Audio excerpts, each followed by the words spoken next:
délire. Jean-Marc Morandini. Allez, je vous propose d'accueillir Mathieu Madénian qui nous rejoint. Bonjour Mathieu. Alors, vous allez nous parler de votre soirée télé d'hier soir. Ben, je vais vous parler de ce que j'ai pas regardé. Ah bon, je trouve que c'est original. J'ai pas regardé Direct 8 et pourtant Direct 8 hier soir c'était assez varié.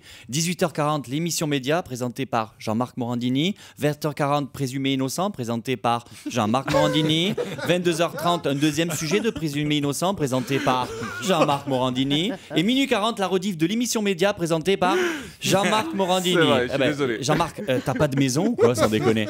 Je suis sûr qu'il y a un lit de camp où tu dors dans Direct 8 dans les couloirs. En tout cas, je vais vous donner le programme de demain matin sur Direct 8, 6h du mat, Gym Direct, présenté par Jean-Marc Morandini en juste au corps et Papa Schulz avec Jean-Marc Morandini aussi.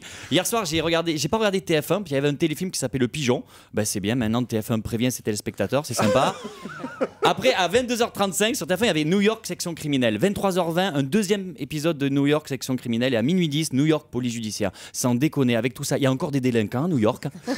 Parce que moi, si je veux tuer quelqu'un, je vais pas à New York, je vais à un parking à Melun, parce que Melun Section Criminelle, ça n'existe pas. Bon, mais est-ce que malgré tout ça, il y a un programme qui a retenu votre attention? Ouais, il y avait un truc d'enfer, c'est Men's versus Wild. Vous connaissez ce truc-là sur NT1? Pas du tout. C'est l'homme seul dans la nature. Alors j'explique. C'est un mec qui est dans la nature et qui doit survivre dans des conditions extrêmes. Alors dans cette émission, son but, c'est d'aller faire chier les animaux les plus dangereux du monde. Tu vois, tu connais ce truc-là, hein? Il parle à la caméra, il fait: regardez ce serpent. C'est un python des Andes, le serpent le plus dangereux de la planète. Une seule morsure de ce reptile et je meurs en 15 secondes. Je vais aller le faire chier un petit peu. Je vais m'asseoir sur son visage. Et le mec, il fait des trucs de dingue. Il traverse une rivière infestée de piranhas, il fait des bombes dans des sables mouvants. Il est même capable de violer un ours qui hiberne. Oh non. Ouais, non, mais il n'a pas encore fait, mais il va le tenter. Je vais vous lire exactement le résumé de l'épisode hier soir. Je n'invente rien, c'est dans Télémagazine. Pour se nourrir dans le Sahara, l'aventurier n'hésite pas à tuer un scorpion.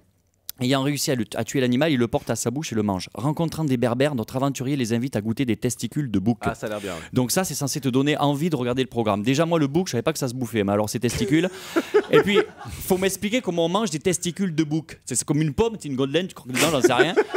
Et puis, c'est pas un cadeau qu'on offre aux gens qu'on a invités chez eux, un bouquet de fleurs, des chocolats, mais pas des testicules de bouc, sans déconner. Non, ça se fait pas. Donc, au final, vous avez regardé quoi, Mathieu? J'ai regardé RTL 9, il y avait Portée disparue avec Chuck Norris. L'avantage avec Chuck, c'est que tu comprends le film, et dans Portée disparue, il y a des répliques cultes que j'ai enregistrées. On va en envoyer un, allez-y. Braddock, je vous préviens. Attention où vous mettez les pieds. Okay. Je mets les pieds où je veux, Little John. Et c'est souvent dans la gueule. Voilà. Attention, et la deuxième est magnifique. Attention, c'est une très très belle pensée de Chuck. On y va. Si tu te pointes encore, tu peux être sûr que tu repars avec la bite dans un Tupperware. Voilà. Oui. Si vous voulez la bite si vous voulez l'adresse du Tupperware, il faut appeler Europe 1. Et vous êtes couché tard avec tout ouais, ça? j'ai regardé à 5h du mat, il y avait Très chasse, très pêche sur TF1. Alors, Très chasse, très pêche, c'est comme chasse et pêche, sauf que les chasseurs sont encore plus torchés. C'est comme ça, il fait: ah, une perdrix, regarde, elle est belle la perdrix. Ah non, c'est un enfant qui va à l'école trop tard. Ça peut aller plus loin. C'est: hey, Michel, regarde, je crois que je suis trop bourré là. Je vois un mec qui bouffe des couilles de bouc dans la forêt. Je vais arrêter de... Bon, et pour ce soir, vous avez un conseil? Ouais, il y a un film super marrant, un film comique français, France-Bosnie, c'est un film de Laurent Blanc avec les Charlots. J'ai vu le 1 vendredi, il paraît que le 2 sera encore plus drôle. Merci. Mathieu Madénian, merci beaucoup, merci à tous nos invités.